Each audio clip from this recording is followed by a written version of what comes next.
Good morning, everyone. Thank you very much for joining this training session about the Smart Readiness Indicator. This session has been designed specifically for the Life and Horizon projects that are working with the SRI. We are the SRI support team. It's a consortium made of VITO, WADE Strategic Efficiency Europe, Research to Market Solution, and LIST. We are working for the European Commission in order to provide technical assistance in the first phases of the testing and implementation of the SRI. This meeting is being recorded. The video recording will be published on the SRI website, together with the slides and also the question and answers. Today you are all muted because we have a quite large audience, so we had to mute everyone. And the questions will be in writing only. So please use the chat box in order to ask your questions. We will answer your questions during 2 Q&A sessions during this meeting, but in case we don't have time to address all questions, we will also provide our answers by writing in a later stage, and everything will be published, sorry. I give the floor to Sylvain Robert from CINEA in order to open this training session, and then we will start. Sylvain, please. Many thanks, Sophie. Good morning to everyone. So I'm Sylvain Robert. I'm project advisor in the CINEA Executive Agency, and I work in the scope of the Life Clean Energy Transition Program.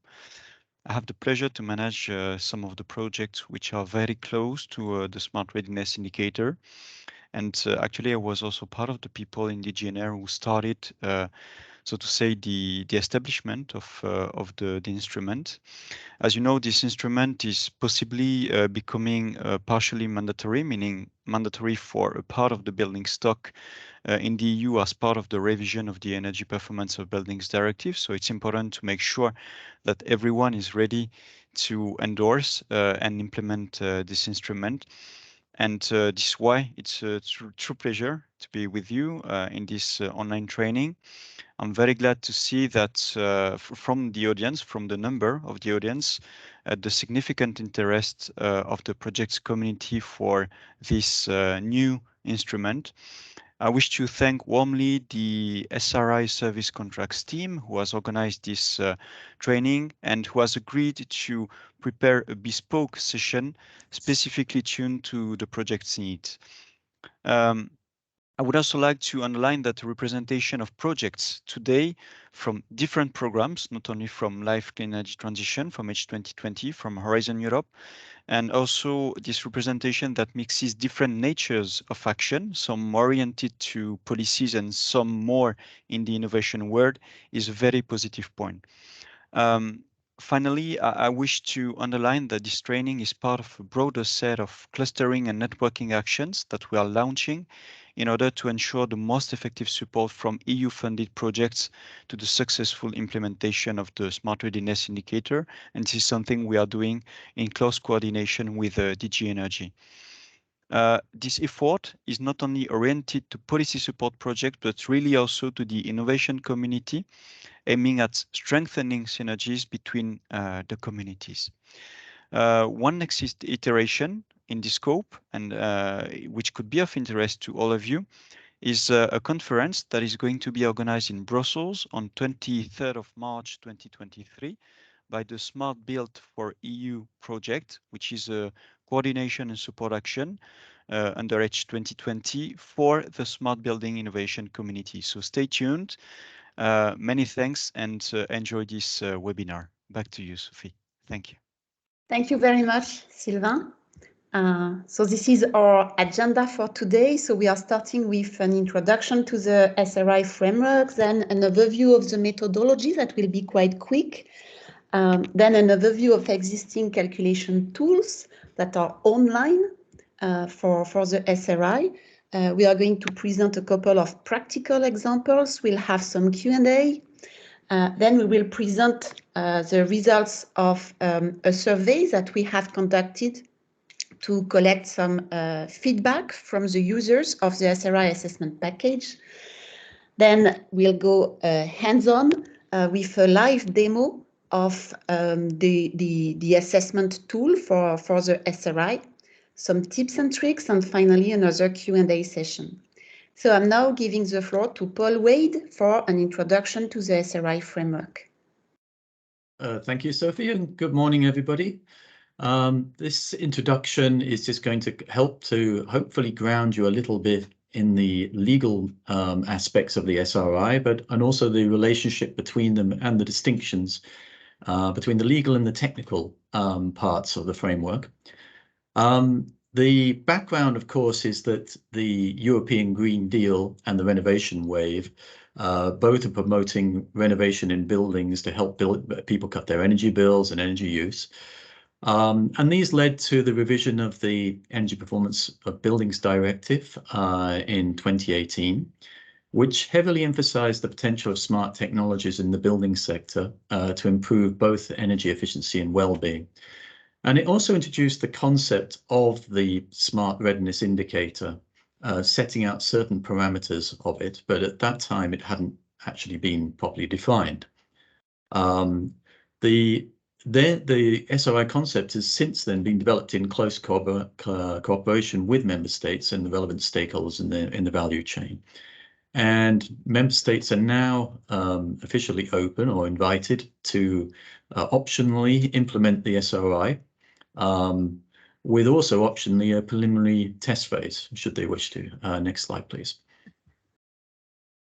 So a quick bit about the history of the SRI. I was been privileged enough to be involved in it from the beginning with the first technical study, which was launched in 2017 with Vito and others. And that sort of set out a definition of the SRI and a draft methodology. There was very intensive stakeholder consultation, and it enabled the provisions which were then put in the 2018 revision of the EPPD to be framed in the wording that you'll find in there. It was then followed by a second technical study, also led by Vito with my own company and Navigant involved, that looked into fine-tuning the definition, the associated calculation methodology. It actually did rather a lot, and I would very much recommend you have a look at that study if you're not familiar with it, because it very much explains how the SRI has been developed as it has been. It covered a lot of aspects, including the choice of domains, the impact criteria, the services and functionalities to be included. The assessment methodology, including which also involved stakeholder testing of the SRI in over 100 buildings. Other relevant initiatives and their potential linkages with the SRI. It explored implementation pathways and implementation options, and the balance between comprehensiveness, assessment feasibility, and assessment cost. It also modeled the projected impacts as a function of the choices concerning the implementation pathway. So you can see you'll find all of that analysis in there. And it was supported by 3 topical stakeholder groups that provided valuable input on many of the aspects of the design and implementation. Following up from that and the discussions thereafter, the Commission and the Member States developed the Commission's delegated regulation, which defines the calculation methodology for the SRI, and also the implementation regulation, which sets out the technical modalities for the effective implementation. Now, it's very important for the LIFE projects to familiarize yourself with these regulations, because they do define the legal parameters which can apply with regard to implementing or testing the SRI as well. And then more recently, there was the establishment of the SRI support team that's been providing technical assistance for testing and implementation of the SRI. And of course, more recently than that, there's been the creation of the SRI platform and the 3 supporting working groups to the platform. And of course, the LIFE projects which you are participating in. So the decision to launch a test phase or implement the SRI belongs to the EU member states. And it can only happen where a government decides to do so. Well, only where a government decides to do so can a formal SRI assessment be conducted. So that's pretty important to understand, that if a government has not decided to make a test phase and to issue certificates related to the test phase, then any SRI assessment is an informal one. It's not a formal one, and there are no certificates which can be issued without the member states' agreement. Well, the ongoing test phases, currently there are 6 countries which have opted to implement test phases as shown here: Austria, the Czech Republic, Croatia, Denmark, Finland, and France. And there are others that are considering them. So I think this list is likely to grow. Next slide, please. The required features of the SRI at the national level, well, these are basically stipulated in the regulations. So firstly, there is the 3 key functionalities, which is to optimize energy efficiency and overall in-use performance, adapt the operation to the needs of the occupant, and adapt to signals from the grid. Now, you will find, by the way, slightly different wording at different parts of the regulations on this. So just to alert you to that.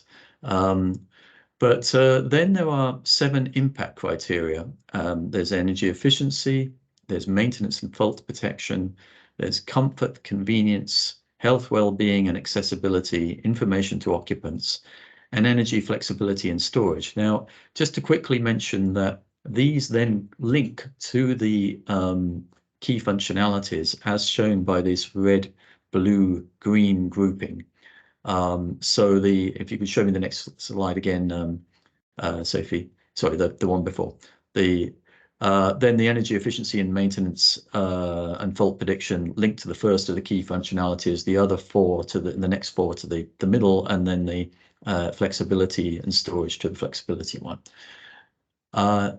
Then there are 9 technical domains. So it's the heating, cooling, domestic hot water, ventilation, lighting, dynamic building envelope, electricity, electric vehicle charging, and monitoring and control.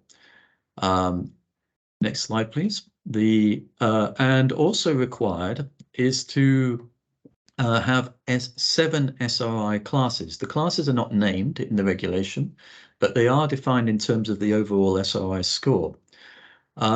Interestingly, when you look at the provisions regarding certificates, if a member state decides to go forward and issue certificates, there are certain provisions about what needs to be in the certificates, what could be in the certificates, and what are purely voluntary or local decisions about it.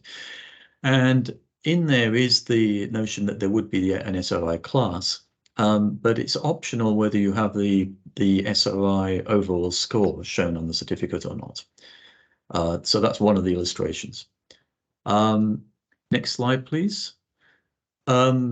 Some potential contextual adaptations are that member states can adapt the service catalogue with regard to the functionalities that they choose to include within it.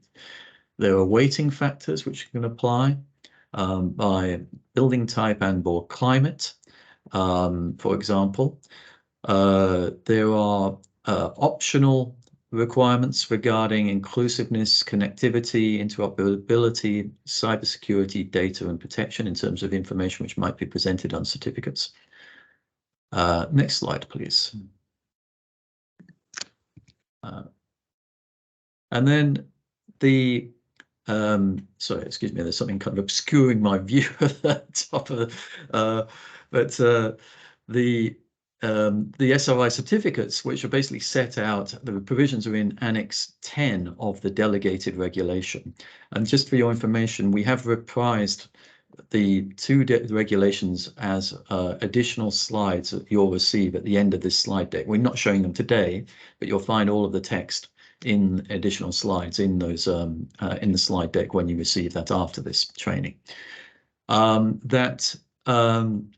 According to the implementing regulation, all arrangements of the national test phases shall be defined by the member states, including the decision on whether certificates are issued during the test phase. Certificates can only be delivered by organisations which have basically been approved by a member state. There are also requirements to have quality assurance and/or accreditation. So in the case of research projects or private initiatives, the word certificate should not be used. It's basically the implication of this. You'll find all the other requirements regarding the certificates in the annex at the back of the additional slides. And then to mention that there is expressly mentioned in the text of the regulations the linkage with energy performance, and that EPC information should be shown on the certificate, the EPC class, and that experts in charge of EPCs a priori, although obviously there may be some additional training associated with this, should be competent for issuing SRI certificates, and that member states may choose to couple the issuing of the SRI certificate with their EPC scheme. And this was one of the pathways which was explored, implementation pathways explored in the second study, and actually found to have the highest impact of all of the different pathways. So it is the kind of recommended option. Okay, so with that, I hope that's give you a quick overview. Please do look at the legal framework of it when you have the time. It is very important to acquaint yourself with it. And now I'll pass it back over to Sophie. Thank you very much, Paul, for this introduction. And let's continue with a couple of reminders very quickly about the scoring methodology. And I'm also going to explain which training material and communication material is available for all of you. So the methodology, so it's going to be demonstrated live within the next hour. But just to remind everyone how it works, so there's a list of services, the so-called service catalog. So there is one service catalog that is put at your disposal at the EU level, but as Paul explained, the service catalog is not something mandatory. Each member state can decide to define another service catalog that, well, services can be added, some services can be deleted, some services can be modified. But anyway, there must be a service catalog, a list of services, and each service belongs to one technical domain amongst the 9 technical domains that Paul presented. For each service, an assessment is done, whether the service is non-smart or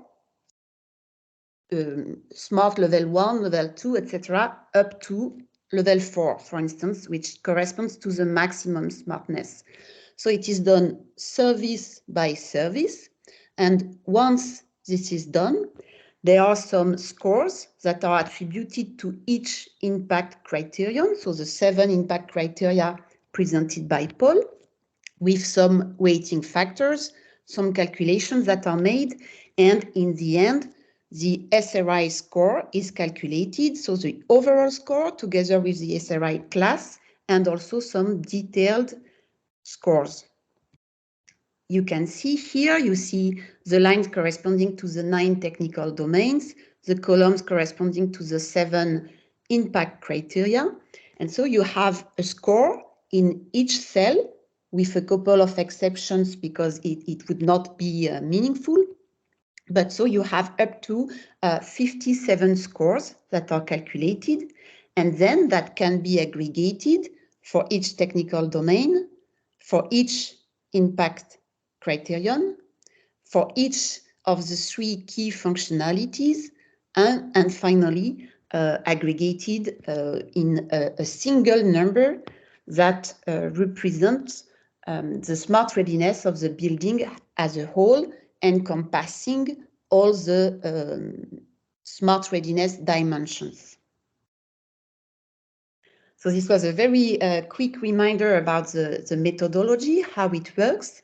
And here on this slide with these links, so that you can, of course, retrieve when we distribute the slides, you can find some training material in English. So in this full training slide deck, there is a kind of demonstration also of the assessment tool with some screenshot of the calculation sheet. And today, for you specifically, we are doing something different with a live demo, but you can also refer to these training slide decks with these explanations and screenshots. There is a shorter version together with a video recording. It is also available in German. It is also available in French, but here the calculation sheet has been adapted to the test phase that is ongoing in France. So the link here refers to the website of the ministry in France that is in charge of running the test phase. And there's also some material provided by the Smart Build for You project, already mentioned by Sylvain Robert in the introduction. So there's some material in French, in Italian, and in Spanish. So all this is available to you, and do not hesitate to make use of it. There's also on the EC website, the SRI webpage, you can find some communication material, an introductory video, an introductory brochure, just a 2-pager explaining what the SRI is. And there are also some fact sheets to go deeper for each technical domain. Some examples are given. It's explained with more details. So for the moment, there are 4 that are available, but more fact sheets will be uploaded soon. Okay, so that's all on my side. And now I'm giving the floor to my colleague Régis Decorme to present an overview of the existing digital tools for calculating the SRI. Thank you very much, Sophie. Good morning, everyone. So I'm Régis from R2M, colleague of Sophie and also member of the SRI support team. So indeed, we have now a very short slot to update you on ongoing initiatives to develop SRI calculation digital tools. So at the moment, you are aware, I'm sure, that the SRI support team, we provide you with an SRI assessment package which comes as an Excel spreadsheet. But actually, there are many ongoing projects, and I know that many of you are connected today to this session who are working on the development, on the implementation of digital tools to make this SRI calculation exercise a bit more user-friendly and potentially to offer as well some additional services. So our work of the SRI support team has been first to create a very easy template to complete in order to characterize those various digital tools which are developed by this project. So at the moment, you see the list of the projects that we have already contacted. So it's either projects or organizations that are working on these developments. So we have listed them here. Again, many of you are connected today from these initiatives. And at the moment, we already got an excellent feedback, and we have 5 tools which are already described. And actually now it's 6 tools because we've got a last minute input yesterday night. So 6 tools are already comprehensively described. And the idea is that we are going to publish the non-confidential information, of course, about all of these tools. And we will make this information available as well on the European Commission SRI website. So the idea to publish this information is, of course, to make all of you aware that these initiatives exist, and potentially to invite you to connect with all those organizations which are behind, and potentially to work with them or to capitalize on the work that everyone is doing. So on the next slide, you have an overview of the 5 tools which are already identified and described. So you see that we have 5 of them, and actually the 5 tools are related to to 5 projects which are funded by the European Commission. And then on the next slide, you have a more detailed overview of each of these 5 tools. So this is an example with the first one, which is called Smart Ready Go. So this one is related to the Smart Square project, which is one of the new LIFE project explicitly funded and to support the SRI deployment.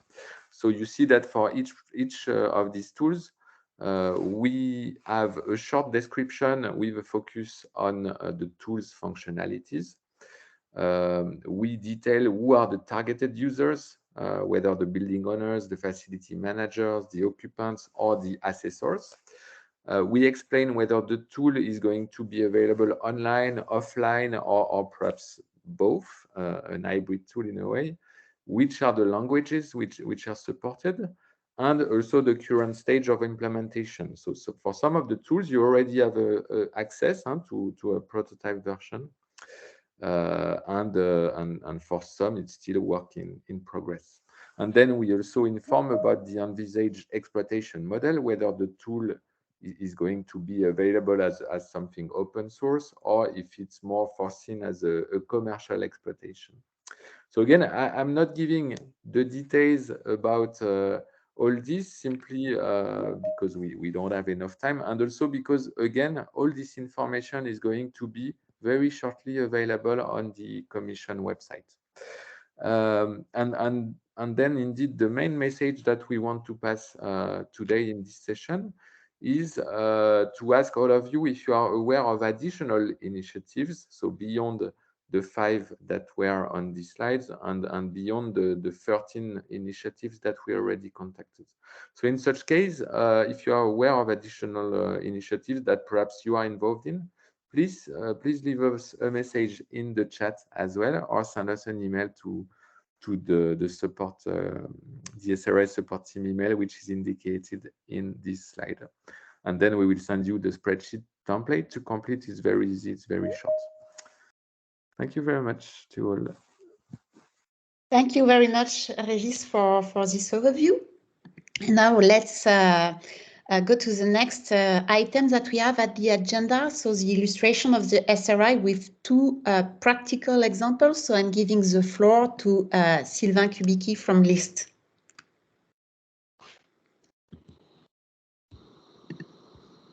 Yes, thank you. Good morning, everyone. So indeed, let's move to practical feedback on the Smart Readiness Indicator applications. And we have selected for this morning an overview of 2 examples that have been developed on non-residential as well as residential buildings.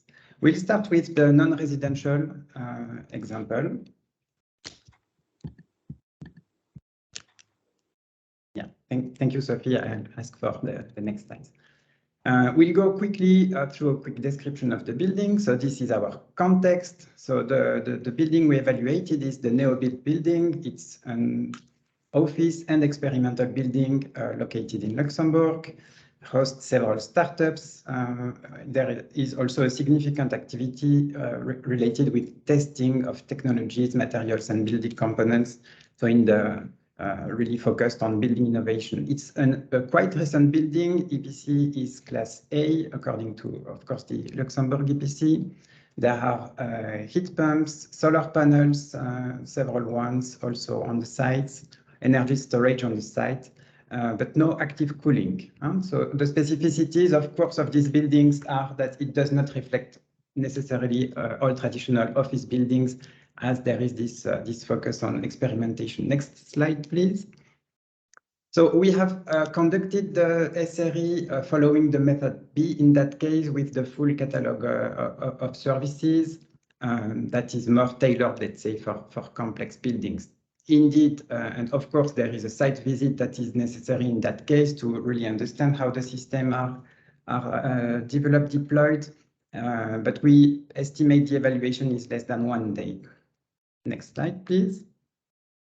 So here you can see the outcome. So the result, we achieved 67%, which is quite high. I mean, for this building, SRI is class C. You can see, yes, thank you. On this slide, the focus on one of the criteria, so the DE4, reporting information regarding the performance of dynamic building envelope systems. This specific service achieved the functionality level 3, meaning that the position of each product, fault detection, predictive maintenance, real-time sensoring, also and provision of data is achieved. There is indeed a weather station in the building that provides a coordinated view on all these, let's say, operational data of the building to the users, which is quite, of course, recognized. Next slide, please. So as an overview, these are the aspects we have synthesized that positively impacted the evaluation. There is a heating control by space or room. There is a variable velocity circulation pump and smart control, predictive control of hot water storage as well for the heating, smart domestic hot water management in conjunction with renewable energy generation, air quality indicators for each room, which are also provided to the users, lighting with smart actuation with detection of occupancy presence, smart blinds system management, smart electricity energy storage and optimization of self-consumption, photovoltaic production, and the reporting of energy consumption via a common application for the users. All of that through a single platform for the smart management of HVAC as well, blinds and lighting. Next slide, please. We have used as well the SRI assessment to provide some improvement potential to the building manager. The first thing that was identified is implementing the smart grid concept, so building system responding to the electrical grid signals would improve the rating and enable to move from class C to class B, basically. Of course, this would involve discussing with DSO and configure the systems, which is not, I have to say, that obvious in Luxembourg at this point in time. But of course, this is clearly the direction that is being taken. And we also identified two other potential improvements related to predictive management and occupant feedback for the following systems: blind heating, domestic hot water, ventilation, and battery charging, those smart control depending on occupancy and weather conditions. Definitely, this would require data analysis and prediction models to be developed and deployed. And second, the intelligent charging station. So indeed, in this building, there is a very simple charging stations for the electrical vehicles. This could be improved as well, but was not planned since the beginning. And these two actions could lead to a class A, which is, of course, very ambitious at some point in time. Next slide, please. And we move to the second example. So this is application of the Smart Readiness Indicator on a residential example, and I know there are several probably colleagues also in the call today working on the EPC related project. So this example is one of the pilot we have in the EPC recast project, as we are also member of this partnership. And yeah, this is the description of the pilot project. So it's one of the first houses of a totally new neighborhood being developed in Luxembourg in a rural area. There are 700 of these houses that are in total planned. For the site, it's called Elmen. And is also the place where there are a lot of ideas and innovations being tested towards future sustainable construction in the country. This is an EPC Class B building, heating, cooling, ventilation, and domestic hot water. So that's quite important also for the evaluation. Is provided by a 4-in-1 heat pump system. Heating is mainly provided by ventilation. There is an electric floor that can be also activated if needed. and PV solar panels together with battery energy storage system. Specificity is that there is an energy community that is planned as well. Thank you. We are developing the energy monitoring of this building as part of EPC recast. So in this case, we have used the method A, so simplified method with 27 services being evaluated, which is suggested for, let's say, basic or more simple buildings with a checklist approach. The duration of the evaluation lasted less than 4 hours in that case. Next slide, please. This is the outcome. This is the result we reached. So a 40% SRI and with a class E. So you can see the sharing amongst the various impact criteria and technical domains. So if we move to the next slide, we can focus on one criterion. I was mentioning it before. So the MC13 central and or remote reporting of real-time energy use per energy carrier, combining technical building systems of at least 2 domains. And as I was explaining, the heat pump is providing heating, cooling, hot water all together. Of course, the reporting is centralized and is provided by this technical system. So we can reach the functionality level 2 in that case. If you move to the next slides, there are some feedbacks on the aspects that positively impacted the evaluation. So the heat control is by room with ventilation supplemented by floor heating, combined system for HVAC and domestic hot water with control and providing feedback to the users. There are general switchboards, thank you, for lighting areas where you can even dim and occupancy detection. The blinds are operated automatically depending on sunlight and wind, and the energy storage and self-consumption, also optimization, is provided by the system. There is PV, and electric vehicle charging is provided through shared parking areas in that case. Moving to the next slides, we again provided some recommendations. Thank you. So improvement potential. We could move to class E to class D by mainly 3 actions. So providing occupant feedback on various systems. So in other words, a more complete energy monitoring, benchmarking, and prediction. We advise in that case the lighting software and hardware solution with gateways. Integrating the different systems into one single platform. This will require to install a single building operation system to provide information to the users. Ventilation management based on air quality and occupant information, which could be done with the installation of sensors and using the data. And again, as mentioned before, involving the DSO and creating the local microgrid, which is, by the way, foreseen for this district, would also enable to move from class D to class C. And on the next slide,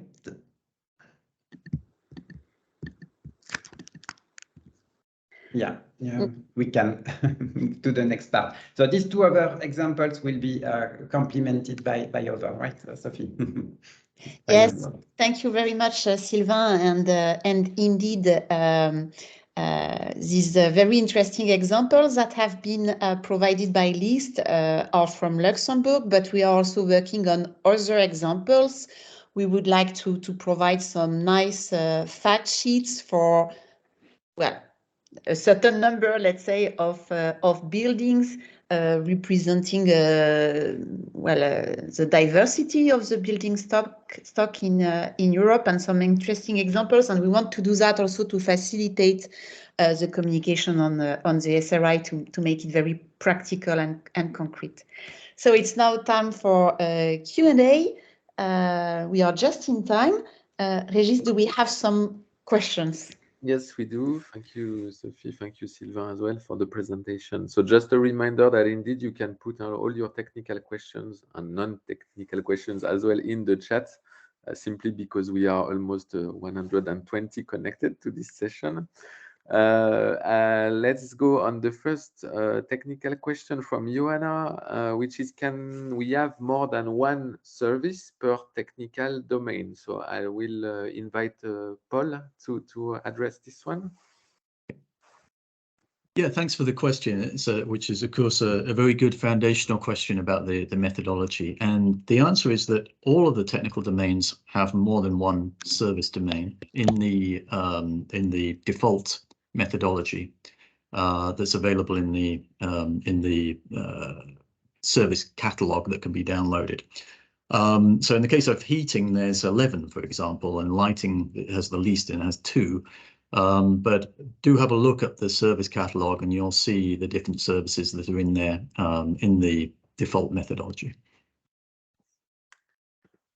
Thank you very much, Paul. I think you will take the second one as well, which is a question related to Sylvain's presentation of this example. So the question was, could the grade and ranking of the specific building could have changed according to the country of reference? Yeah, so again, this is a very good question, and yes is the answer, because it depends on how the member state chooses to implement the SRI. If they follow the default methodology, if all member states follow the default methodology, then they would essentially get the same score except for the climate weightings, which are varied across Europe, and there are some default climate weightings currently proposed in the service catalog. But in fact, member states can adjust those weightings. They can have microclimate weightings. They also apply weightings by the different technical domains as well. And each of these things mean that things could change, and they can depend on the type of buildings as well. So they might actually define them differently for one type of building to another type of building. And in addition, there is also freedom to adjust the services in the service catalog, which could also lead to differences. So while there's a kind of common core methodology, there are local adaptations of it, which would lead to there being differences if they are opted for. Thank you very much, Paul, for this. Another question related to the example presented by Sylvain. Does the duration of evaluation include data aggregation and data collection? So perhaps, Sylvain, you can address this one? Yes, I can take this one. Thank you for the question.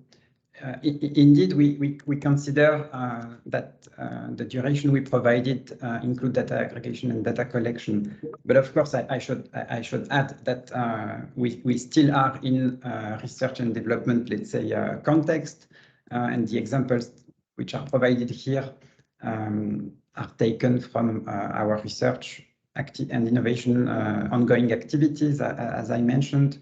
This means that, of course, we know the building in a special way. We have been able to visit or get information priorhand before the evaluation. But yeah, we have tried to reflect as much as possible the situation, let's say, foreseen of an assessor having to apply method A or method B. We, I think, would definitely welcome your feedbacks while also testing and experimenting the SRI on your pilots or examples in the Life and Horizon projects. I think this is really what we can achieve all together to consolidate all these experiments from the ground, from the field, while in the same time there are all these member state testing that started. Mm-hmm. Super, thank you very much, Sylvain. The next question is more on the overall SRI methodology. So the question is, how do you aggregate functionality levers for services in one domain for one impact to get a score in the domain impact matrix? So I think Sophie can take this one. Yes, indeed, I can provide an answer, but I can also tell you that this is going to be explained during the live demo that we are going to conduct in a few minutes. But I can already explain that indeed for each service, once the assessor has evaluated the functionality level between, for instance, 0 and 4. Then there are some matrices that have been already prepared, that are with some scores that are predefined and that associate to for each service. So to each functionality level, a certain score corresponding to each impact criterion. And then combining all these matrices for all services, etc., there is a sum that is done, an average, etc., and this results in the SRI score. But it's going to be explained with an example during the live demo. Thank you very much, Sophie. We look forward for the live demo. We still have time for a few extra questions. So the next one was, to what extent dimming controls are always smart? It looks to me that it may be hard to offset the investment and the resources invested with actual financial and ecological benefits. Paul, would you like to take this one again? Yes, sure, happily. Yes, I mean, there are two services in the service catalog related to smart control of lighting. And it's true that the methodology in itself doesn't actually do a cost-benefit analysis. And it's actually one of the things which the LIFE projects, or some of them, are actually looking at happily. So that's going to be a useful contribution. But I think there's obviously many cases when dimming will definitely reduce overall life cycle costs and reduce overall ecological impacts. It obviously depends on a number of factors: the efficiency of the lighting, the intensity of the lighting that's being dimmed by default, the actual technology used for the dimming. And that's not a standing still either. So these things change over time. But clearly it is smarter to have automatic dimming of lighting systems which respond to occupancy, to daylight levels, etc., than not having them. So that's why it's in the service catalog. And if you're dealing with any legacy lighting, then it's very much preferable to have it. So I hope that answers the question, but we're looking forward to seeing what comes out of the LIFE projects in terms of actually analysing cost benefits of the different services. Thank you very much, Paul. I think the next one will be for you as well, because it relates to the way we represent the SRI score. The exact question is, do you think it would be better for the users if the SRI was only represented by the percentage and not the class, to avoid confusion with the EPC? Yeah, I think, well, firstly to say is that under the delegated regulation, and you can find in the Annex 10, the provisions of what has to be in the certificate, what is conditional and what's optional. Okay, so you can basically put them into mandatory, conditional, optional, into the different provisions. And the class is actually mandatory, so it's not really up for discussion. But whereas the overall score is optional. The labeling of the class, what you define the class as, is very much up to the member states to decide. So they don't have to use the same system as is used for the EPCs on that. Also, this was looked into in focus groups that were conducted in the second technical support study. I'll put the link for that, by the way, on the chat here, so you can find that if you want to. And it was generally, well, in fact, it was pretty universally concluded that people didn't have a problem with having both the SRI and EPC related information. And these were ordinary users. And they could distinguish between them. So I think it's very much a question of how it's organized on a certificate, just to make the difference clear. People are used to having classes, even letter systems apply in multiple ways to different parameters. But obviously there are some issues about the representation of the information, and I think it's important to kind of look at the various work that's being done on supporting certificate design decisions, etc., which can help inform people on that. Thank you very much, Paul. Unfortunately, it's going very fast, and we need to move on. We take a very last one, which is simple, and that was for Sylvain. The question was, which service catalog has been used? And I think that refers to the specific examples you presented for Luxembourg. Yes, thank you. The answer is quite straightforward, as we use the standard service catalogs provided for method A and B in the spreadsheet that you all can use. Thank you very much, Sylvain. And we will put in the chat a reminder with the link to the form and to fill in order to get the SRI assessment package together with this standard catalog. Thank you very much again for all the questions and to all of you who responded to them. We have some more questions that we will take later. We'll have a second Q&A slot. And again, as Sophie mentioned at the very beginning, in case we would not have time to address all of them, we will answer them after this event. So all of your questions will be addressed for sure. And back to Sophie for the users' feedback on the SRI assessment package. Yes, thank you, Regis. And I'm going to present the results of this survey that we have conducted recently. Since the assessment package, so this offline Excel tool has been distributed to more than 400 users. And we have conducted this survey in order to gather their feedback about the assessment process, the scores that they have obtained for the buildings that they have evaluated. So we have conducted some statistical analysis. Also, we have collected some qualitative feedback that I'm going to present. And we are also collecting through this form, this survey, we are collecting also some interesting examples that we want to use to elaborate some communication material. So what I said after the presentation of the examples from Luxembourg, we are preparing other case studies and users of the assessment package. So all of you basically, plus all the other users of the SRI are invited to share with us some, well, interesting case studies that they have met.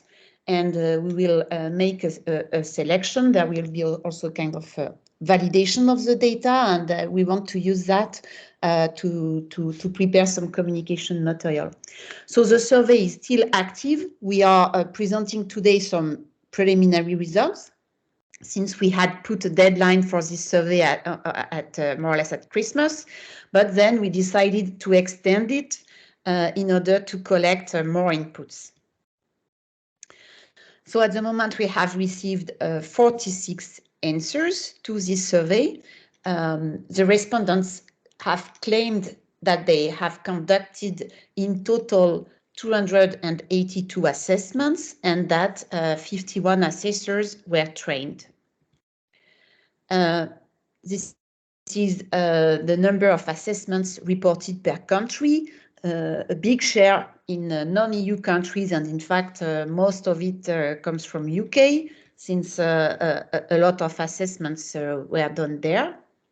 And otherwise, you can see that most EU countries are represented. The assessments that have been conducted as declared by the respondents are mainly about non-residential buildings, but also some about residential buildings. And most of the users have used this default SRI methodology. So by default SRI methodology, we mean this service catalog, functionality levels, weighting factors, and all these parameters that are not defined by the regulations, but that are provided by the SRI support team. But it's just an example, actually. It is this service catalog that is the reference one, but it is also possible to adapt it, either to change the formulation of the services, the number of services, but also to adapt the functionality levels, the corresponding scores, etc. So it's possible to play with this methodology, and in particular, you, the research project, Horizon and Life projects, you are invited to do so. So the qualitative feedback that we have received about the assessment process. So it was a free text question, but a bit guided. So we asked if the users have faced difficulties in conducting assessments and what could be improved. So some reported no major difficulty and that the Excel tool is well structured and easy to use and no problem. For some, on the contrary, the tool is more difficult to use.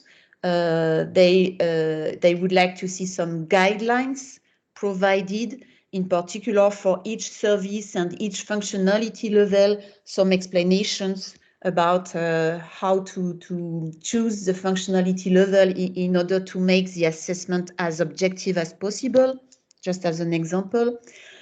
Some consider the tool is too complex. Some would like more personalization, for instance, in the climate zones or building types, etc.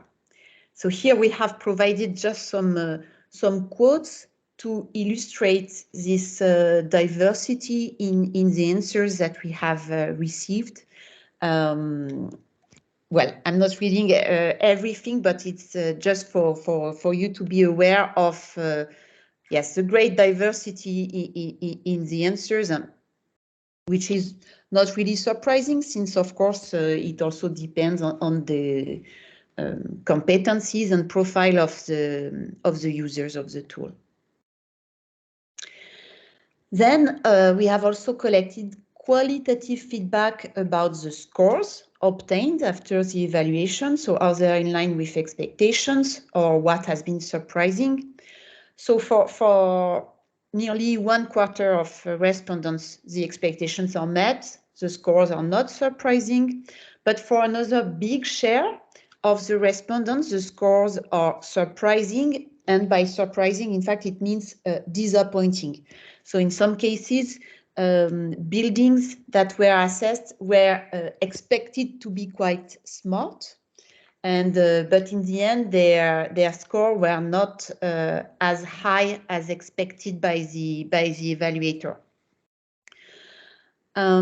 Some have difficulty to interpret the scores. Some suggest to rescale the SRI classes or to modify the weights and scores per impact criterion. Some would like to strengthen the link with EPCs, and there is also the issue of cost effectiveness that has been raised. So here also you can see a few quotes. One of them, for instance, corresponds to well, what does energy efficiency with a score of X% means in practice? This is something that is difficult to understand for some people, in particular when comparing with the EPC class, even though, well, the SRI and the EPC, of course, have some common aspects. They are both instrumental to promote energy efficiency, but what is assessed is different in both schemes. But this is something that is sometimes difficult to understand for building users. So building owners, sorry. So this is just an example. And now let's move to the more quantitative analysis of the spreadsheets that have been received so far. And for this, I give the floor to Jan from Vito. Thank you, Sophie. I'm Jan Verheyen. I work for Vito, and I'm also part of the support team of the SRI. I will just show you the results of a data analysis on assessment files that we have gathered. So the approach is that we used statistical data analysis, and we gathered the assessment files and retained a total of 43 files from it for analysis. So important to mention is that these are intermediate results because the sample size is still reduced, and we also tend to do more analysis on some details. And it's also important to mention that these assessment files have not been validated, so, and nor are they official SRI assessments, as they have not been part of a national implementation. So let's have a look at the results. Quite interesting already. So we have a mixture of non-residential and residential buildings. Half of them non-residential, half of them residential. Mostly method B was used. Only 2 used the method A, so the simplified service catalog, and almost all used the default weighting as it is part of the assessment package.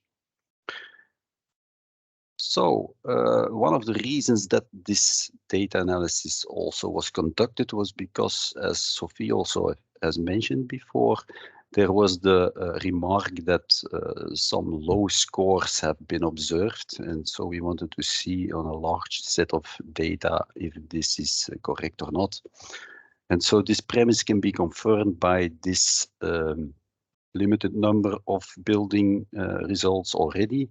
We have an average total SRI score of 27%. And you know that the range is between 0 and 100%. And so it's lower for residential as for non-residential.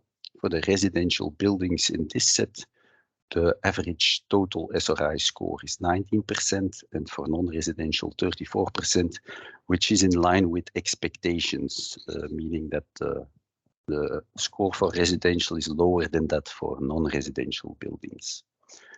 The majority of the total SRI scores within this set is below 60%, except for 2 buildings. One non-residential building that has a high total SRI score of 92%, and another one which is an other category building which has a score of 69%.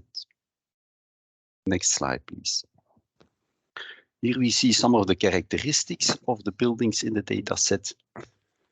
The graphs show each time the total SRI score on the horizontal axis, and then in relation to some of the building characteristics on the left-hand graph, construction year, categories, in the middle the climatic zones, and on the right-hand side the graph shows whether it is an original or a renovated state of the building.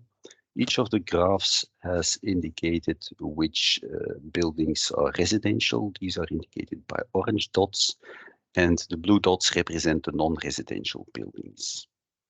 So if you look at construction year categories, these are not ranked in chronological order, I must note. So you see that especially the construction year categories of 1960 to 1990 and that of more recent buildings than 2010 are highly represented in the set of buildings, but the buildings with the construction years between 1990 and 2010 is underrepresented. So that's also the reason why we need more buildings. And it must also be mentioned that the construction year on itself does not explain that much of the total SRI score, because obviously the expected lifetime of systems is not as extended as the bandwidth of these construction year categories. So the climatic zones, we see that especially West Europe and Southern Europe is represented in the building data set, and we almost have half original and half renovated buildings in the set. Next slide, please. This graph shows a distribution of the overall SRI scores. Again, the orange is for residential, the blue is for non-residential, showing the lower average for the residential and the higher average total score for the non-residential, and also a higher variety for the non-residential buildings. Next slide, please. Here we had a closer look at the impact criteria and the technical domains. So you see violin plots. On the top hand side, you see the impact criteria scores, and below the graph shows for the technical domains, the domain scores.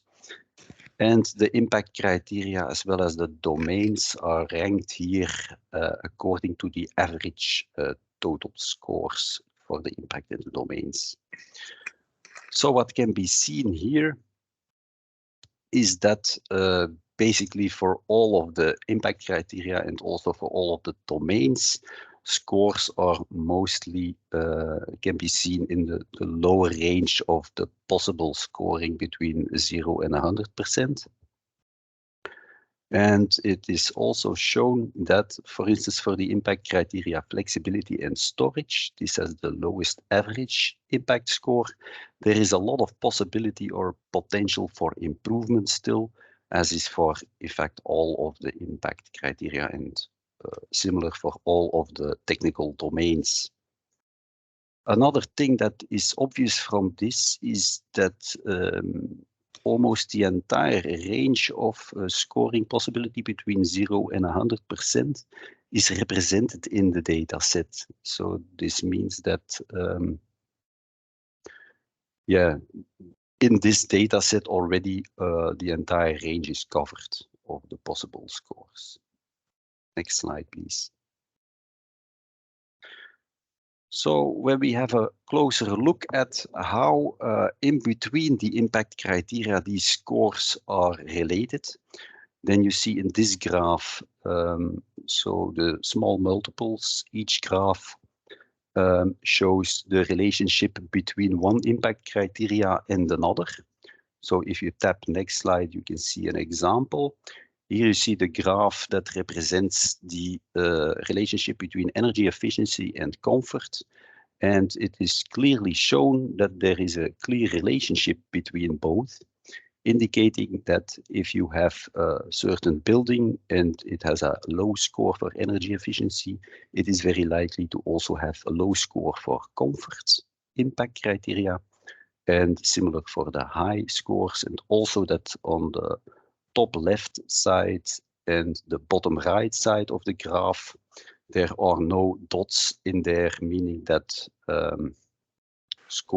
high scores of one impact criteria are not compensated by low scores of other impact criteria for a given building. The second example on the bottom right-hand side of this slide shows a bit more dispersed cloud of results for the impact criteria health and info to occupants. Next slide, please. On the domain scores, similar representation. So you see the relationship between the different technical domain scores. Tap next, please, for an example. The interpretation is similar, also, only what we see here is that we have more dispersed clouds. And as an example here, there are two which show that, for instance, in between the technical domains, the scores for cooling and for electricity, you can have 0 score for cooling, but at the same time, you can have 0 scores up until scores of 1 for electricity, meaning that in this case, a low score for one domain can be compensated by a high score for the other. So here is a bit more variation in the relationship between the domains. Next slide, please. So what are the lessons learned from this analysis showing intermediate results?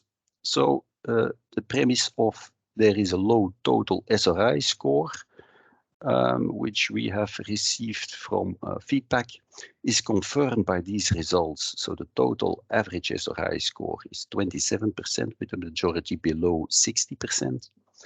And also the total SRI scores of residential are lower on average compared to that of non-residential buildings, and also variation is smaller.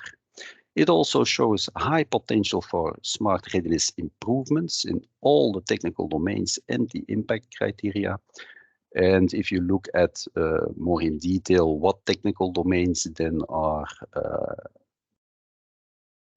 can have highest potential, then we see that for the envelope it is the highest, so the lowest scores, and for heating we see the highest scores on the technical domains, indicating there is a bit less potential for improvement.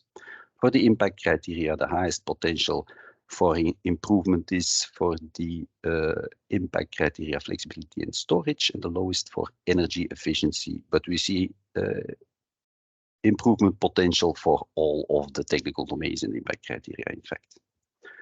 Also, nearly the entire range of scoring is represented for all technical domains and impact criteria, indicating that it is, in fact, given by these set of data, possible to also have high scores for each of the technical domains and impact criteria. Again, we only have a limited number of assessment spreadsheets in this analysis sample, so we would ask you kindly to provide us with your assessment results and share these files with us via the link that is indicated below on this slide. And also, again, disclaimer that these spreadsheets have not been validated. So an important remark. This is what I would like to conclude on. And I would now like to give the floor to the next presenter, which is my colleague Yishao Ma, who will give a live demo of the assessment package, if I'm correct. Thank you. Thank you. Thank you very much, Jan. I'm just taking the floor for a few minutes before giving it to Yishao. And regarding this survey, so you have the link here, but we are going also to put it in an email that we'll send to all of you when we distribute the slides. We will also distribute again the link to this survey. So now let's move to the next agenda item. So how to assess the smart readiness of a building. We are going to have a live demo. I'm just introducing a couple of slides before that. So this one about the two methods A and B. So actually it was already introduced by Sylvain for the examples in Luxembourg. So there are these two methods that are, let's say, not official, that are associated with this service catalog that is provided by the EU support team, and that is an outcome of the technical study that was conducted a couple of years ago. So this service catalog is not mandatory. I will repeat this a lot.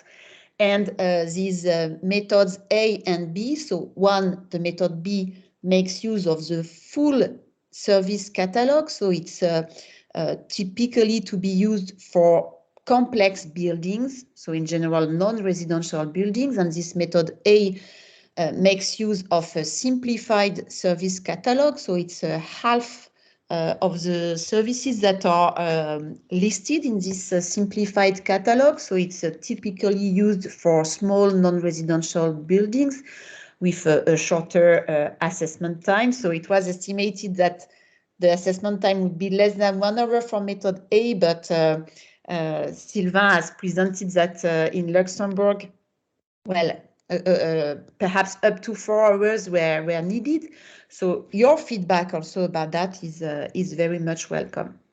But anyway, the process is the same for both methods. It's just a matter of the size and the complexity of the service catalog.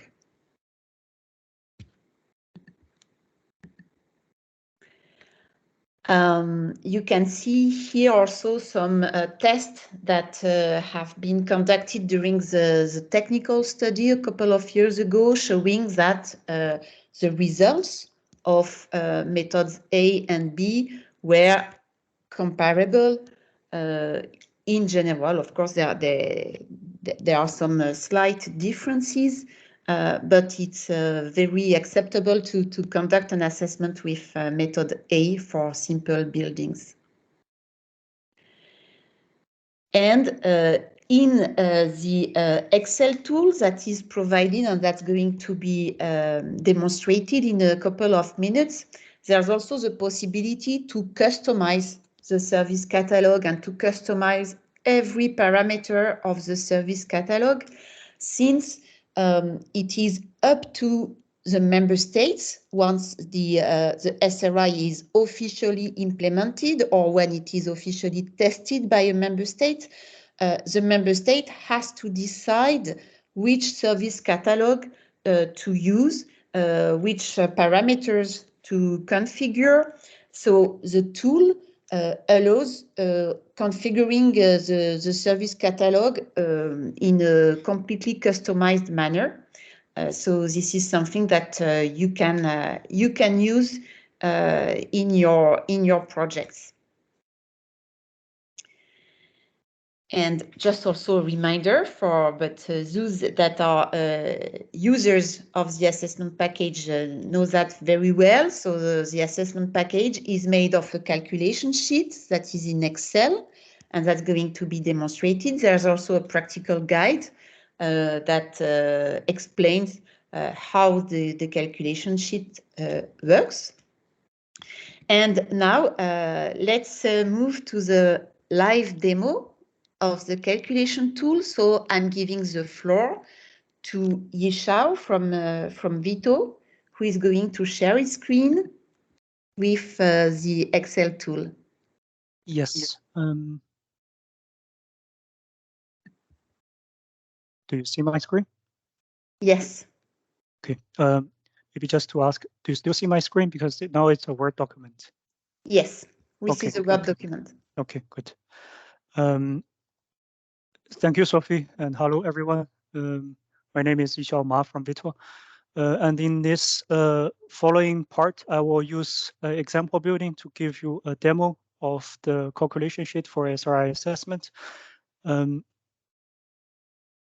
First, some general information about this example building.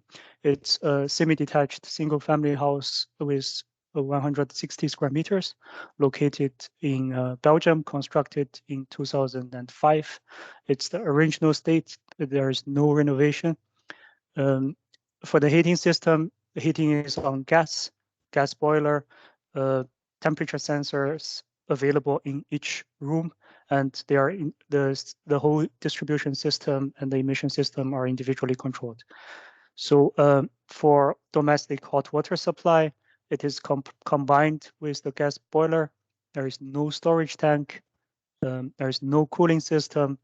The mechanical ventilation system is available but manually controlled. For the lighting system, 50% of the lighting is manual control on off. Another half is automatic control on off. Then there is external shutter for the solar shading, then manually controlled. And the status of the shutter can be reported via an app. And there is PV on the rooftop, no battery storage, no electric vehicle or charging available on site. So this is the building that I'm going to use to demonstrate to you how the SRI calculation sheet will work. This is the calculation sheet. The current version is 4.4. And in the first tab, info, there is the overview of different tabs. The building information tab and the tab calculation are always mandatory to be filled out. And the tab results and the tab weightings are informative. And the tab overview of services and the different types for each domain is informative, but only mandatory when you add extra services or to enable or disable some services manually. And some general instructions. The input fields are in yellow, and please only use these yellow fields to provide your input. And all the rest of the fields are automatically calculated or filled out and cannot be edited. And here you can find a list of abbreviations that used in this calculation sheet. And some general terms and conditions to use this assessment tool. And the tab building information. First, you can select a preferred language. Of course, English is the default language. Then for the assessor information, the assessor can fill out his or her contact details as optional option. Then for general building information, I have pre-filled this part just to save some time. And then this part includes building type, because this is a residential building, so it's a residential, but you can also select non-residential. Then building usage, which is a single family house that I selected from the drop-down list. You can also see other types of usages. Then the location, it's located in Belgium, and the climate zone is automatically detected when you fill out the country. This has an impact on the SRI score later. Then the total floor area, total useful floor area of the building, the construction year, and the building state, and some general description or a brief description of the building. Then the address of the building. Then in the tab building information, in this following section, it's important to make some choices. The preferred weighting factors, there are two options. Either you use a default set of weighting factors, or you also have the option to define this set of weighting factors by yourself in the weightings tab. And you can choose between method A, as Sophie just mentioned, a simplified method with 27 services that are predefined in the catalog, or a method B, which is a detailed method, covers 54 predefined services. And you also have the option to customize your service list. This can be done in the overview of the services tab in column L. Then a triage process allows the user to define which technical domain are actually present in the building. The presence of each technical domain should be indicated by the user. For the domains that are present in your building, you can select one. For the domains that are absent but mandatory, you can select 2. And for the domains that are absent and not mandatory to be assessed in the building, you can select 0. And it is important, as Sophie just mentioned, it's up to the member states to decide whether this domain is mandatory to be assessed or not. So in this building, I have filled out the domains that are present in my building. Heating is present, hot water is present, ventilation, lighting, dynamic building envelope, electricity, monitoring and control, they are all present, except for cooling and electric vehicle charging. Then last but not the least, we would like also you to fill out the assessment date. Then I would like to first mention the other tabs before going into the calculation tab.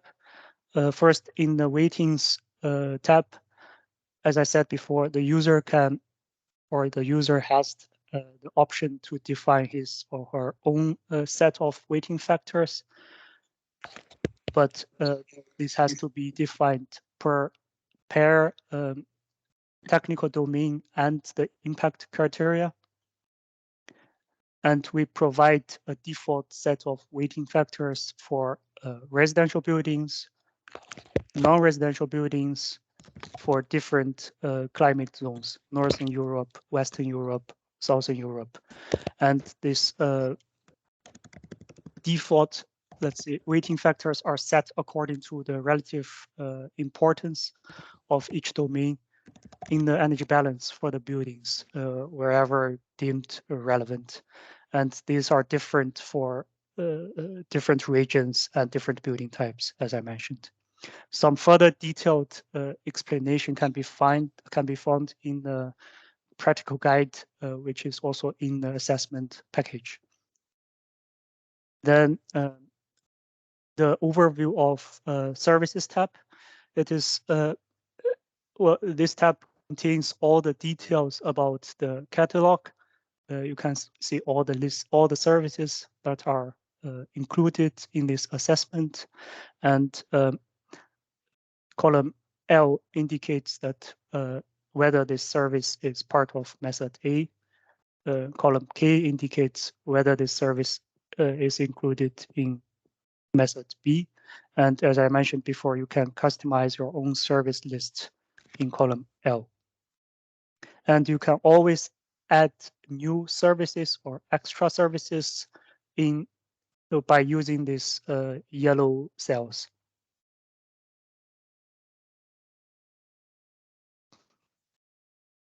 Then the tab calculation is where the assessment is actually performed.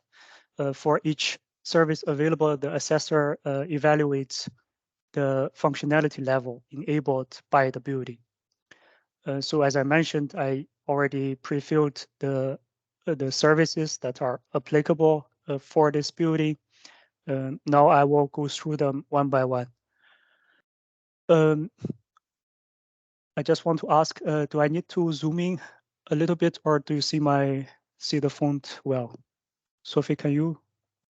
Yes, I think confirm? it's better if you can zoom in a Okay. little. Is this? Yes, it's better. Thank you. Okay. And as I mentioned, this is the main page to be used by the user, and you can indicate first of all, maybe the different services are grouped in color for each technical domain. You can see orange here for heating and green here for domestic hot water, etc. Then in column I, we ask the user to indicate whether this service is applicable in your building. This is to be assessed by the assessor. 1 means applicable and 0 is not applicable. I will give you an example here. For the first service, heating emission control, this is available in my building, so I select 1. And the main functionality level for this service is 2, which is individual room control with thermostatic valves. Then the share of this service in my building is throughout the whole building. So it's 100%. Then for maybe something else to mention is that in column I, if you select a simplified method, some of the services are grayed out. So the assessor is only asked to fill out the yellow cells. And to continue in my building for service storage and shifting of the thermal energy, there is no storage tank, so I select 0. And for heat generator control, there are several services available. Heating generator control, all except heat pumps. Heat generator control for all for heat pumps, because I have a gas boiler. That's why I select 1 here, and the main functionality level is also 1, which is variable temperature control depending on the outdoor temperature. And I have no heat pump in my building. That's why it's 0. Then the report information regarding the heating system performance, it's available in my building, and the main functionality level is 1 and 100%. 1 means central or remote reporting of current performance KPIs.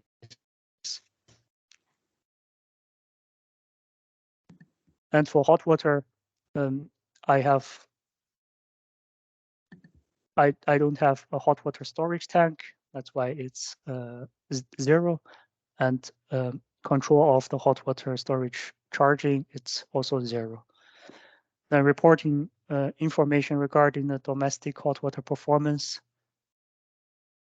I have information available from the gas boiler, hence it's 1, and functionality level is also 1, indication of actual values, because I can see that the temperature is available from my gas boiler. For cooling, you see that there's no cell in yellow in column I. That means that I don't need to assess this because its cooling is not available in my building. And ventilation, supply air flow control at the room level. This service is available in my building, and it is clock control. Sorry, it should be manual control, which is 0. You see that it's a functionality level 0.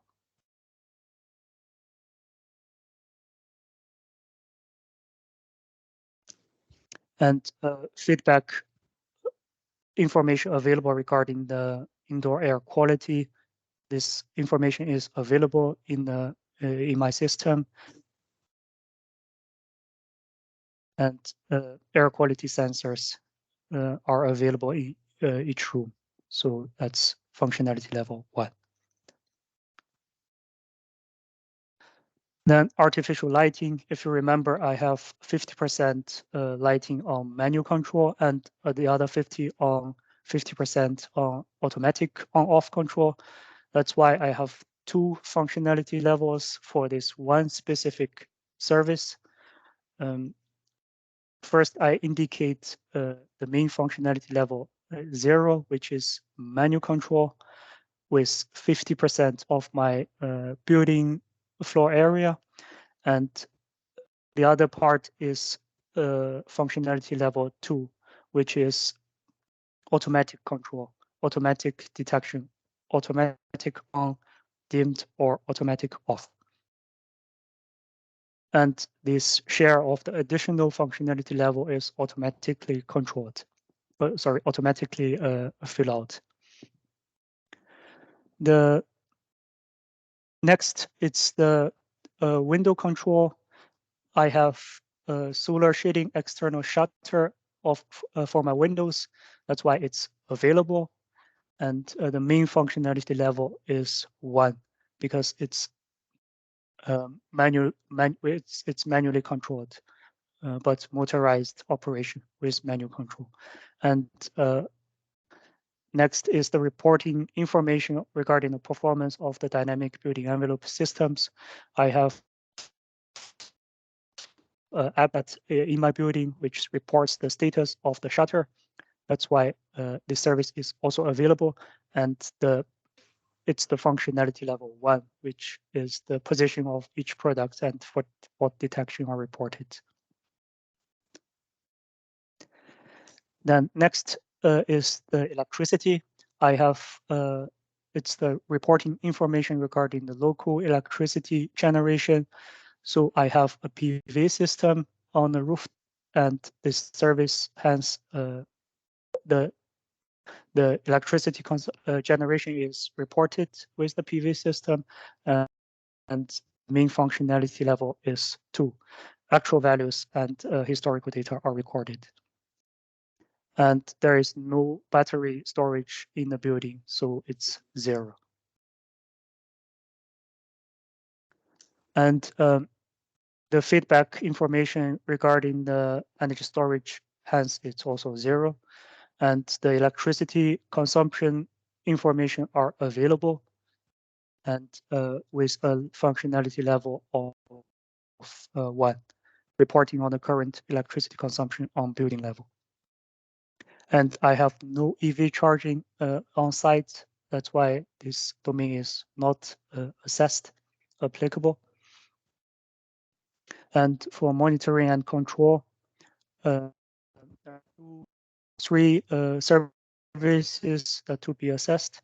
First is the central reporting of the TBS performance and energy use. I have it available in the building and with a level of 2. And for the smart grid integration, it's 0. And for a single platform that allows the automatic control and the TBS coordination, that is also 0 because I don't have everything integrated in a TBS, in a BMS, sorry. Then after fill out all these functionality levels and the services, we also welcome the user to provide some optional feedback, including the estimated assessment time in minutes and some additional comments on the experience that you have when you evaluate this specific service. Then in the results tab, after you fill out all the services and their corresponding functionality levels, the results are presented in this tab. In this tab, we present the total aggregated SRI score, the final score in a percentage and in a class. Then we present the impact scores in each impact criteria. And we present the scores in each technical domain. You see that cooling and electric vehicle charging are not applicable in this building. In this specific case, that's why they're 0. And we provide a detailed score matrix per pair impact criteria and the technical domain, so that you have the full details of the calculation results. Furthermore, we provide the aggregated results for 3 key functionalities, building, user, and grids, the 3 key functionalities of SRI. And you see that there is also a matrix for the aggregated score. In each of, I think, last 9 tabs, H means heating, domestic hot, DHW means domestic hot water, C means cooling, etc. That you can find a detailed 0 to 3 scores per impacts and per functionality level for each specific service. These impact scores are used in the SRI calculation.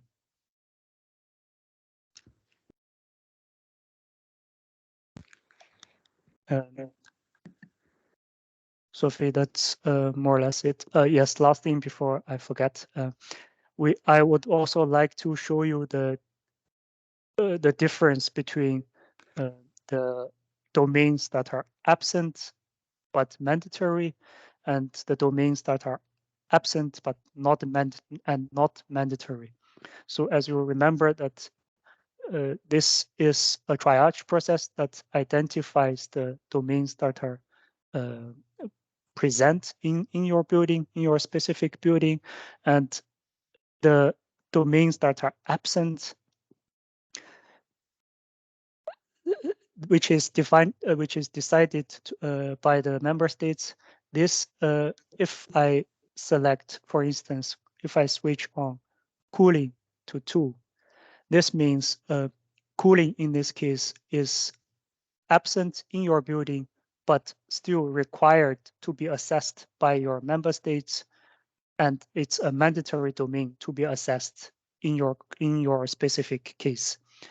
I will first put this as a 0. The final score when I put cooling as 0 is 36%, and with a class of E. But if cooling is mandatory to be assessed by your member states, I put it as 2. This will have an impact on the final SRI score, and it becomes 22%, because cooling in this case is mandatory to be assessed, and the maximum obtainable score in the SRI calculation sheet are increased. So that's why you get a lower SRI score. And the SRI class increased to F. Sophie, I think that's all from my side.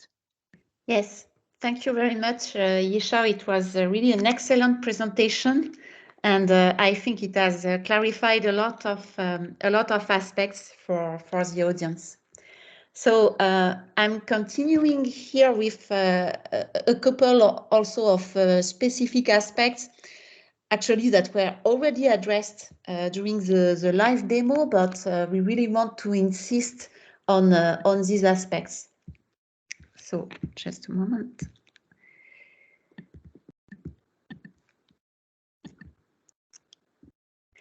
Yes, so before going into these different aspects, just to remind everyone that there is an FAQ section that is available on the SRI webpage. And please, before contacting us to ask a question, please always check first this FAQ, because you may find there already the answer to your question. And for the moment on this FAQ, there are mainly questions about how to make use of the SRI. The questions are quite general, let's say, but we are also going to update this FAQ and to include more technical questions about the methodology itself. Okay, so first thing we want to insist on is what Yishao presented at the end. So this aspect about the normalization of the SRI score, so corresponding to what is mandatory, what is not, regarding the different services and domains that are available. So for each domain, each service, the SRI score corresponds, let's say, to the score of the functionality level divided by what would be the maximum obtainable score. And as it was explained, this maximum obtainable score is not necessarily the theoretical maximum, depending on some building characteristics, but also the policy situation in the given member state. So it's extremely important that before undertaking an SRI evaluation, you have to check what are the policy options that are implemented in your country, or if this is something that is not obvious, you have to at least assess these policies. So is, for instance, EV charging mandatory in new buildings or not? So depending on the answer, you will put a 0 or put a 2 in the corresponding domain, and it will change the result of the assessment. So of course, some domains are always present, like heating or, well, of course, lighting. Well, all buildings do have these domains, but for instance, cooling, EV charging are the domains for which you have to check this aspect.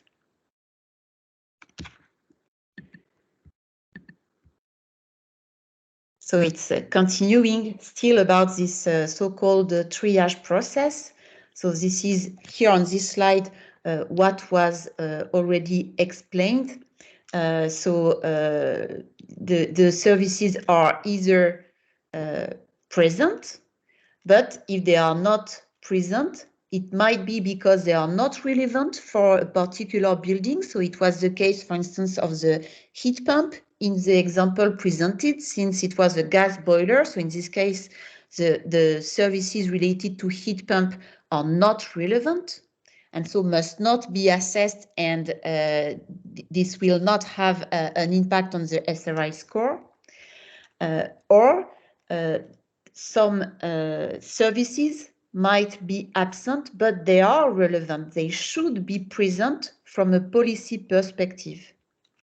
For instance, it can be decided from a policy perspective that it is mandatory to have battery storage available, and then if you have not, then there will be an impact on the SRI score. So here it's again the same thing that is explained, so I'm not going to detail this because it was very well explained by Yishao, but you will have also this slide available when we distribute the material of the training session. This aspect was also explained during the live demo, so how to consider the situation where some services are not uniformly present in the building. So this is typically for lighting, for instance. There can be some, let's say, smart lighting installation in certain rooms of a building or certain parts of a building, but not everywhere. So this was explained by Yishao.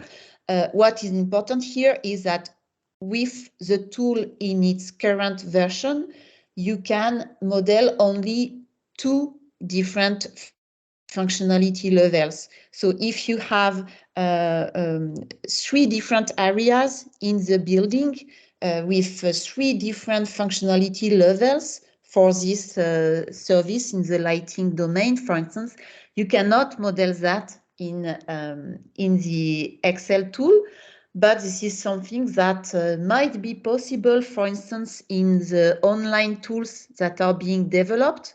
The developers might consider to allow this possibility. Just also a small remark, since this is a question that is often raised, the SRI methodology may also be applied not only to a whole building, but it can also be applied to, for instance, an apartment or to any other part of a bigger building, like a restaurant in a building, or, well, so it's always possible to do that. There's nothing about that in the EU regulation, but it's possible.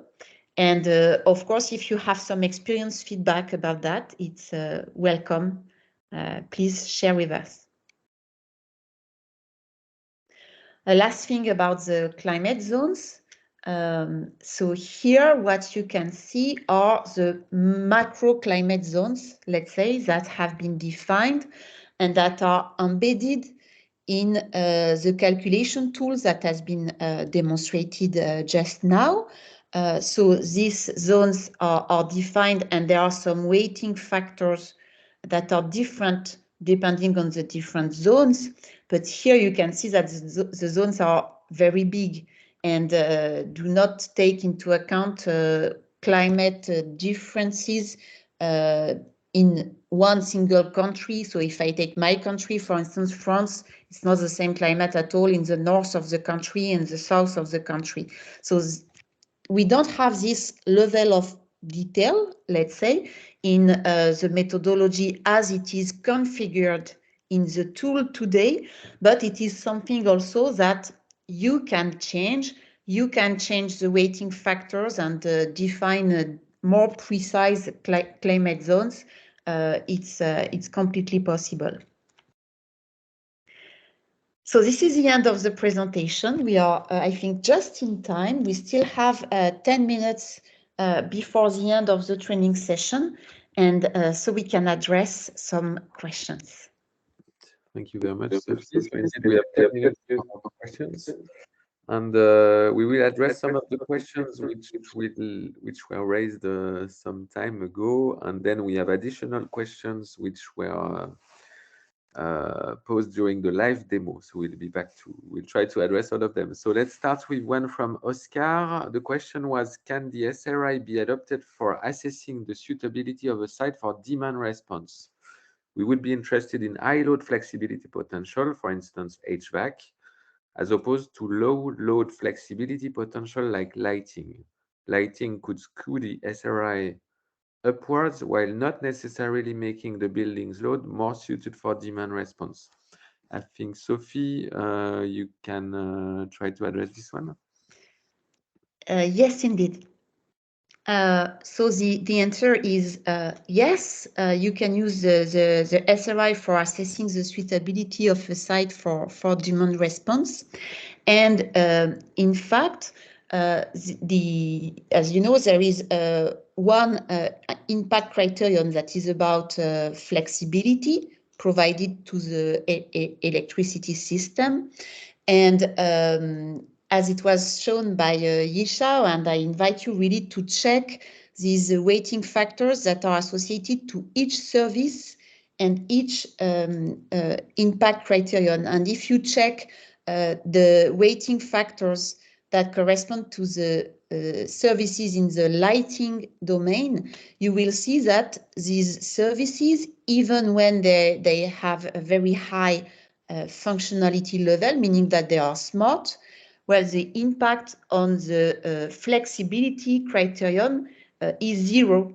There will be an impact on energy efficiency, an impact on comfort, convenience, and other impact criteria, but not on flexibility, because indeed lighting cannot be used in demand response programs.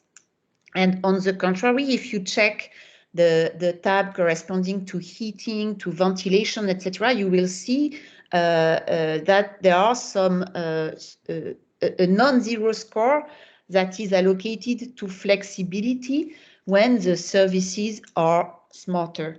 So I really invite you to check the details of these weighting factors. And of course, you can also change them. You can decide, well, in a research project, I mean, you can play with the weighting factors, the different parameters, and you can give more weight to the flexibility rather than to the other impact criteria, for instance. Thank you very much, Sophie. The next question was from Negar. How do you bring down and domesticate the SRI in different geographical locations?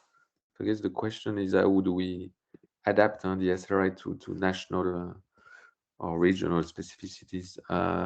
Paul, I think you want to take this one. Sure. Well, I think Sophie's already given a kind of indication of how this can be done, because essentially, obviously in research projects, you can do whatever you like, providing it's in line with whatever the national specifications are that may control what the research project is doing.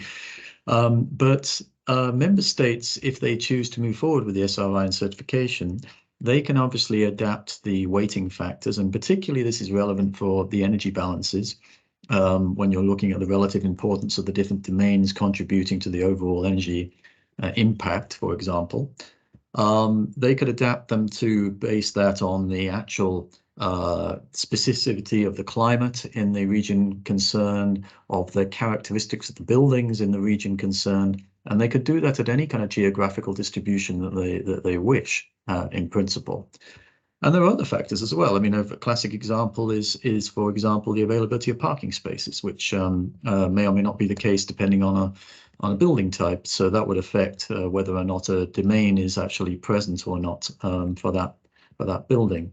So there is quite a lot of potential to adapt it in any case, as well as adapting the services which are chose to be relevant and the weightings applied.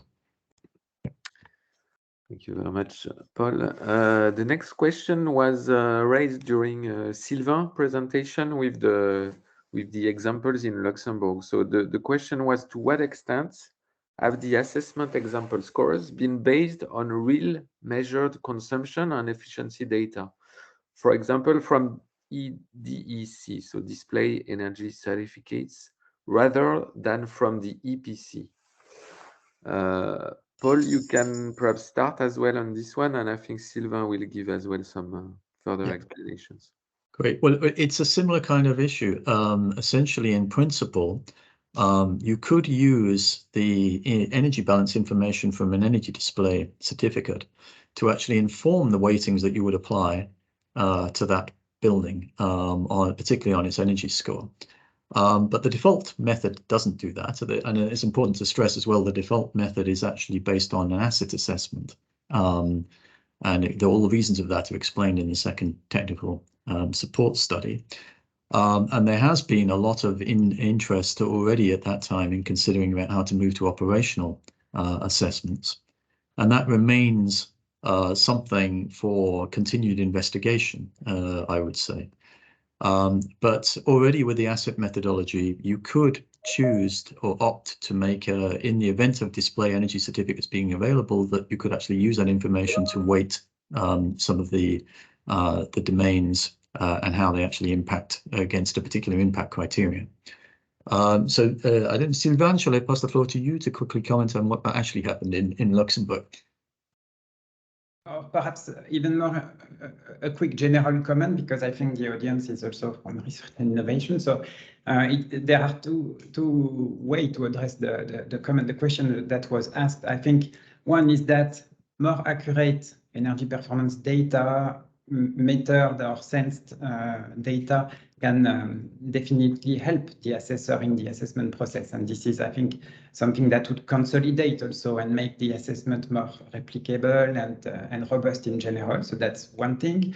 The other aspect is that we could also research how the, let's say, smart systems could themselves declare their level of smartness or contribute in a more automated way. And this is also, I know I heard the purpose of some of the EPC ongoing projects.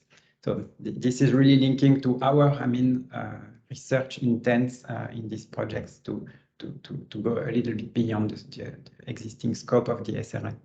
Thank you.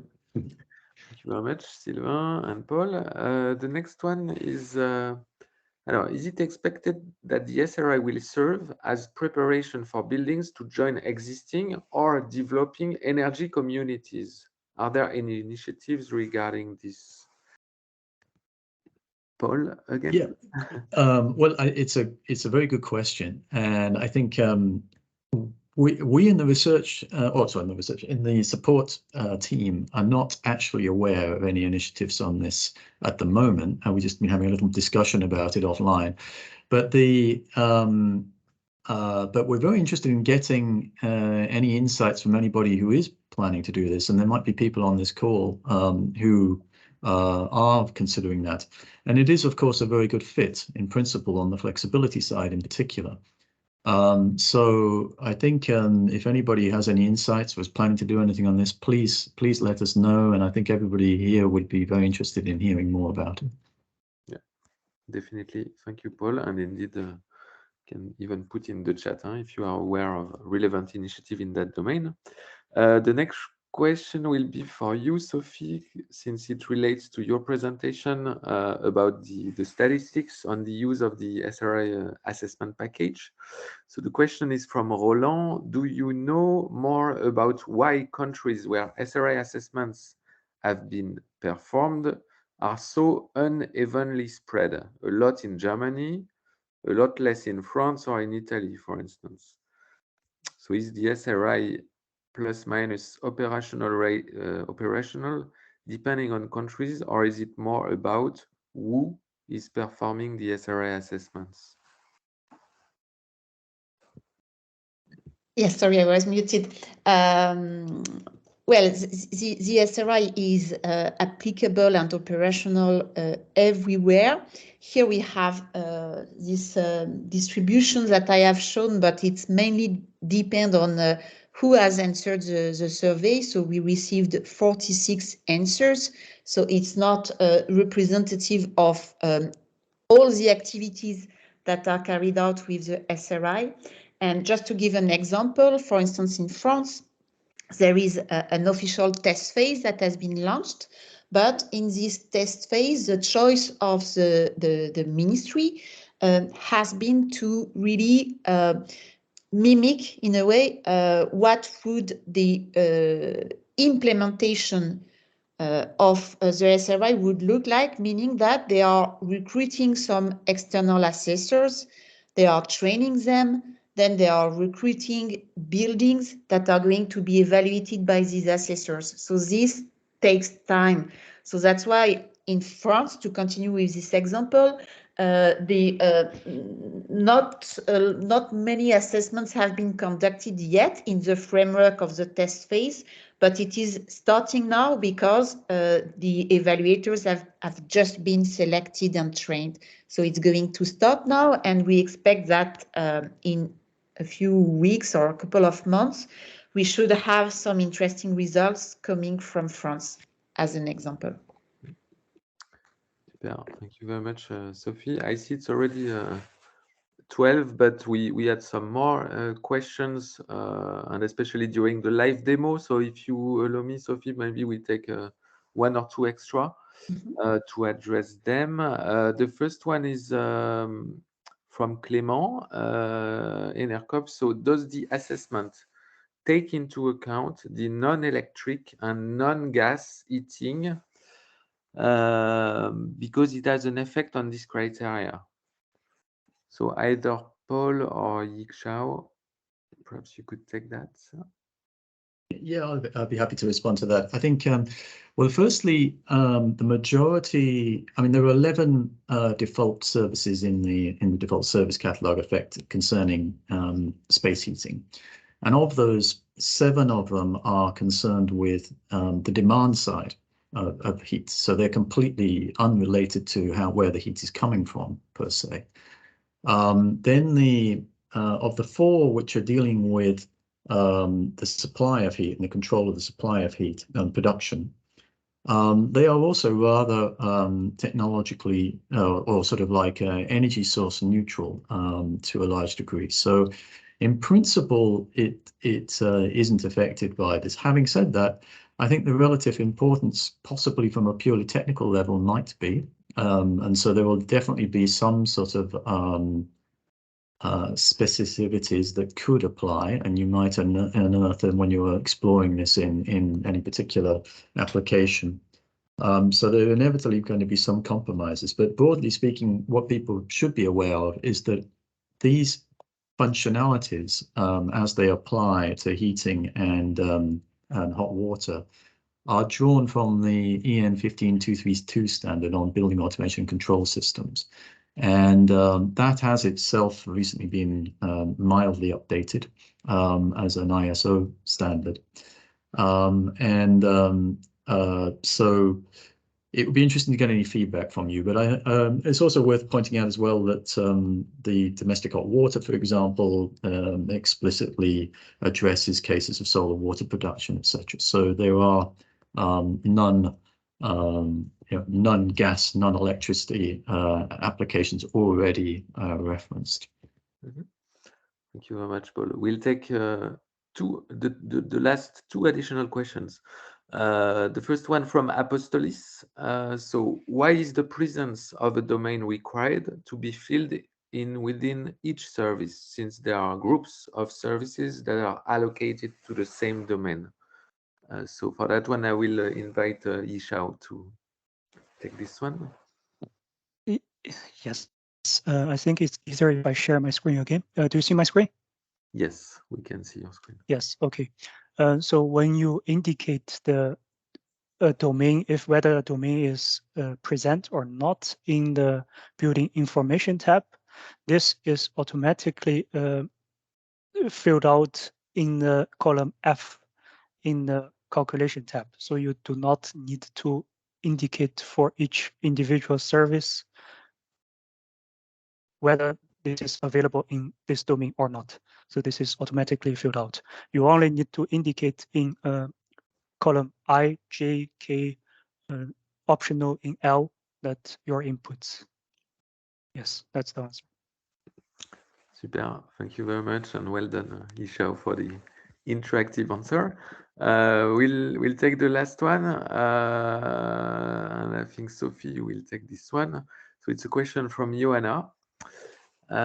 So the question is, when any composite indicator is calculated, there are various risks of over or under estimating individual parameters or entire domains.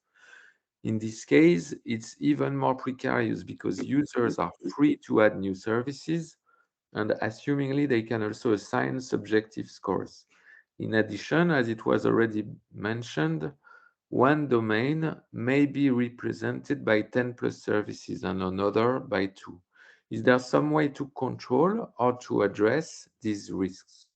For instance, by setting minimum and maximum scores and number of services per domain.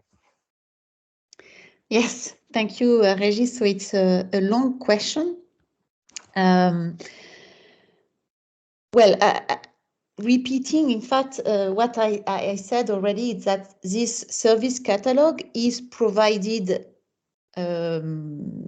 is made available, but it's not mandatory to use this service catalog. And the ones that are deciding how the SRI should be implemented are the member states. So indeed, for a given building, if you use, for instance, the service catalog as it is provided, together with the weighting factors that have been defined at EU level, etc., you will obtain a certain SRI score. But then, of course, if you add some services or if you modify in any manner the service catalog, the weighting factors, you will obtain a different score that can be completely different, of course. You can decide to give more weight to a certain functionality or less weight to another. You can decide to give equal weight to all services, etc. But the only, let's say, official SRI assessment that can be done for a building correspond to the service catalog and the parameters that have been decided by the national administration.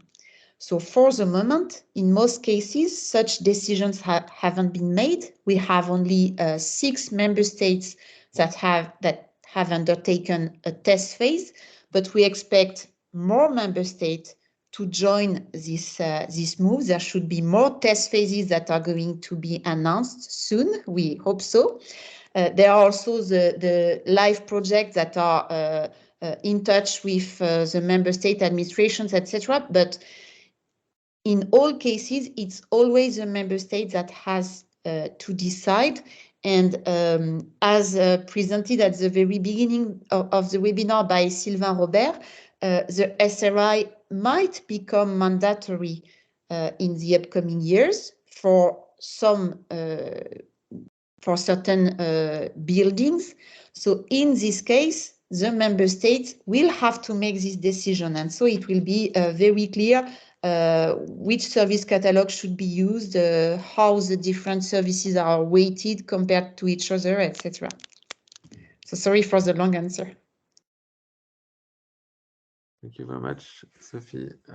We took a bit of extra time, but I think it was really useful to address most of the questions. And I think now it's time to conclude this session. Yes, so indeed, let's close this training webinar. Many thanks to all speakers. Special thanks to Yiksha because it's really something to have this live demo. I think it will be very useful. It has been very useful, I think, for the audience, but also it will be made available on the website, and I'm pretty sure that it will be downloaded a lot or watched a lot. Many thanks also to the audience because we received very interesting questions. This afternoon, I think there is no reason to wait for this. We will distribute the slides, distribute also the links to the different forms and surveys, etc., that are open at the moment. And very soon, after just a quick edition, we will also upload and make available the video recording. So all your partners in your project that haven't been able to participate today will have the chance also to watch the webinar later. So thanks again to all participants, and wish you a nice day, and see you soon. Thank you. Bye-bye.